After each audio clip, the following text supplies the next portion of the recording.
കണ്ട് എല്ലാവരും അമ്പരന്നു. ദേഷ്യവും സങ്കടവും സഹിക്കവയ്യാതെ കുളക്കോഴിക്കുഞ്ഞ് പറഞ്ഞു, മത്തം കുത്തിയ പിന്നെ കുമ്പളം മുളയ്ക്കോ? ആ ദുഷ്ടപരുന്തിൻ്റെ അല്ലേ മകൻ? അവനും ദുഷ്ടനല്ലാതിരിക്കുമോ? പരുന്ത് ജയത്തോടടുത്തു. ഗുരുജിക്കും ഈ പ്രവൃത്തി അത്ര ഇഷ്ടമായില്ല.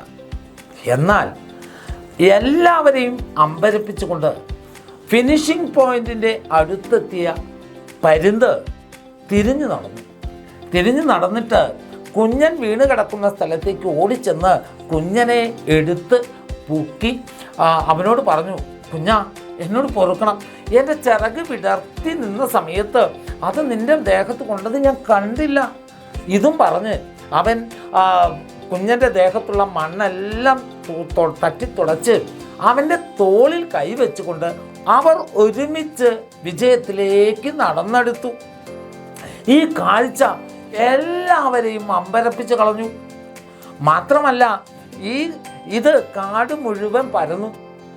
പരുന്തിൻ കുഞ്ഞിൻ്റെ ഈ പ്രവൃത്തി എല്ലാവർക്കും ഇഷ്ടപ്പെട്ടു. ഗുരുജി അവനെ പ്രത്യേകം അഭിനന്ദിച്ചു.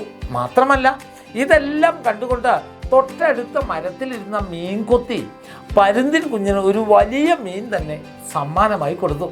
അങ്ങനെ കളിയെല്ലാം കഴിഞ്ഞു. ഗുരുജി, നമുക്കിനി അടുത്ത അക്ഷരത്തിലേക്ക് കടക്കാമെന്ന് പറഞ്ഞുകൊണ്ട് ക്ലാസ് സജീവമാക്കി. എല്ലാവരും ഉഷാറായിട്ടിരുന്നു.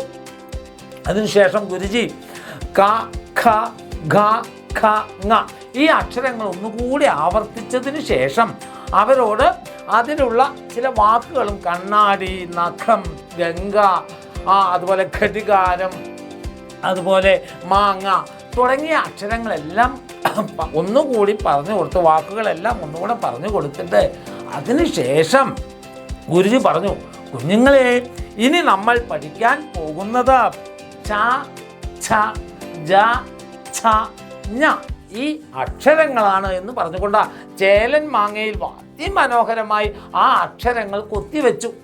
എന്നിട്ട് ഗുരുജി പറഞ്ഞു, എല്ലാവരും ഒന്ന് ചൊല്ലിയേ. കുഞ്ഞുങ്ങളെല്ലാം ച, ഛ, ജ, ഛ, ഞ എന്നിങ്ങനെ ഉറക്കെ ഉച്ചരിച്ചു. അപ്പോൾ ഗുരുജി അതിനുശേഷം ഗുരുജി പറഞ്ഞു, എങ്ങനെ ഉച്ചരിക്കേണ്ടതെന്ന് എൻ്റെ കുഞ്ഞുങ്ങൾക്കറിയാമല്ലോ അല്ലേ? ച സാധാരണ ഉച്ചരിക്കുന്ന പോലെ, ജ അല്പം അല്ലേ, അല്പം ബലം കൊടുത്ത്, ജ മൃദുവായി, ഛ എന്ന് പറയുമ്പോൾ അല്പം നന്നായി ബലം കൊടുത്ത്, അതുപോലെ ഞ എന്ന് പറയുമ്പോൾ മൂക്കിൻ്റെ സഹായത്തോടെ എന്നൊക്കെ പറഞ്ഞു കൊടുത്തുകൊണ്ട് അതിൽ വരുന്ന വാക്കുകളും ഗുരുജി പറഞ്ഞു കൊടുത്തു. എങ്ങനെയൊക്കെയാണ്? ച എന്ന് പറയുമ്പോൾ ചട്ടി, ഛായ, ജലം, അതുപോലെ തന്നെ ഝാൻസി റാണി തുടങ്ങിയ വാക്കുകളൊക്കെ അവർ ഉച്ചരിച്ചു. അങ്ങനെ ആവർത്തിച്ച് ഉച്ചരിച്ചുകൊണ്ട് അവർ ആ വാക്കുകളെല്ലാം മനഃപ്പാഠമാക്കി. അടുത്ത വാക്കിലേക്ക്, അടുത്ത അക്ഷരങ്ങളിലേക്ക് ഗുരുജി കടക്കാൻ വേണ്ടി തയ്യാറായി നിൽക്കുമ്പോഴാണ് അവിടേക്ക് ഒരു ആൺമയിൽ തൻ്റെ കുഞ്ഞുമായി പറന്ന് ഗുരുജി ഇരിക്കുന്ന മരക്കൊമ്പിൽ വന്നിരുന്നത്.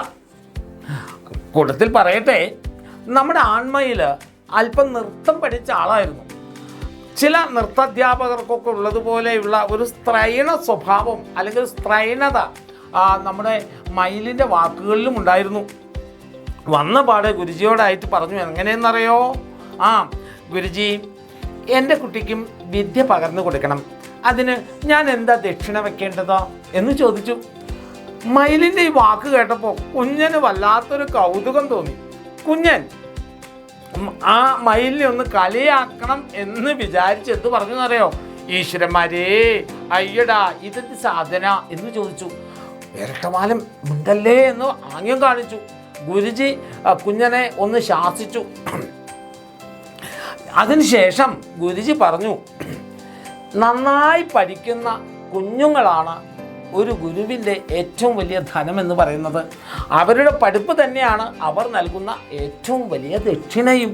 ഇതും പറഞ്ഞ മയിൽ കുഞ്ഞിന് അഡ്മിഷൻ കൊടുത്തു. കുഞ്ഞിനെ ഒന്ന് രൂക്ഷമായി നോക്കിക്കൊണ്ട് നമ്മുടെ ആൺമയിൽ പറന്നുപോയി. അതിനുശേഷം ഗുരുജി മറ്റുള്ള വാക്കുകൾ ഉച്ചരിക്കാൻ വേണ്ടി എങ്ങനെയാണെന്നറിയുമോ? ട, ഖ, ഡ, ഠ, ണ ഈ അക്ഷരങ്ങൾ എങ്ങനെ ഉച്ചരിക്കണം എന്ന് പറഞ്ഞു കൊടുത്തു.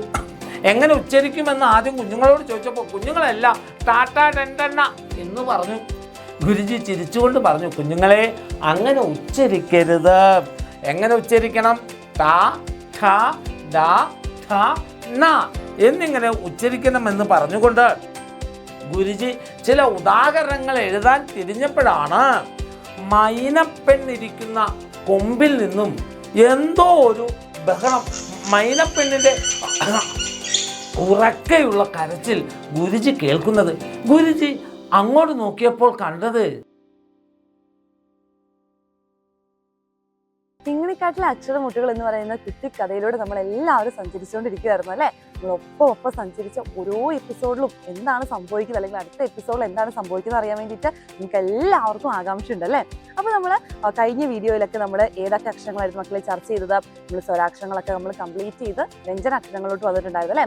കഘ മുതലായിട്ടുള്ള അക്ഷരങ്ങൾ നമ്മൾ ഡിസ്കസ് ചെയ്തിട്ടുണ്ടായിരുന്നു. ഇന്നത്തെ ഈ ഒരു കഥയിൽ നമ്മൾ ഏതൊക്കെ വ്യഞ്ജനാക്ഷരങ്ങളാണ് പഠിച്ചത്? ഏതൊക്കെയാണ് മക്കളെ? ച, ഛ, ജ, ഝ, ഞ അല്ലെ. അപ്പോൾ ഇത്രയും വ്യഞ്ജനാക്ഷരങ്ങൾ നമ്മൾ ഇന്നത്തെ ഈ ഒരു കഥയിലൂടെ പരിചയപ്പെട്ടു. അപ്പോൾ മക്കൾ എന്ത് ചെയ്യാതാ ഈ അക്ഷരങ്ങളുമായിട്ട് ബന്ധപ്പെട്ട വാക്കുകൾ എഴുതിയിട്ട് ഒരു 3 വാക്കെങ്കിലും എഴുതിയിട്ട് എന്ത് ചെയ്യാതാ ഈ താഴെ കൊടുത്തിരിക്കുന്ന നമ്പറിന് വേഗം തന്നെ നമുക്ക് അയച്ചു തരാം. ഓക്കെ, ഇതിന് സെലക്ട് ചെയ്ത മക്കൾക്ക് ആകർഷകമായിട്ടുള്ള സമ്മാനങ്ങൾ ഉണ്ടായിരിക്കും. അപ്പോൾ ഇതുപോലെ തന്നെ നമുക്ക് അടുത്ത നമ്മുടെ വീഡിയോയിൽ അല്ലെങ്കിൽ അടുത്ത എപ്പിസോഡിൽ നമുക്ക് ബാക്കി അക്ഷരങ്ങളും ചർച്ച ചെയ്യാം. അപ്പോൾ എന്തായിരിക്കും നമ്മുടെ കഥയ്ക്ക് തുടർന്ന് സംഭവിച്ചെന്നൊക്കെ നമുക്ക് അറിയണം. അപ്പോൾ നിങ്ങൾ എല്ലാവരും എന്ത് ചെയ്യുക, നമ്മുടെ അടുത്ത എപ്പിസോഡിന് വേണ്ടിയിട്ട് വെയിറ്റ് ചെയ്യുക. എല്ലാ ഫ്രണ്ട്സിനും ഷെയർ ചെയ്ത് കൊടുക്കുക.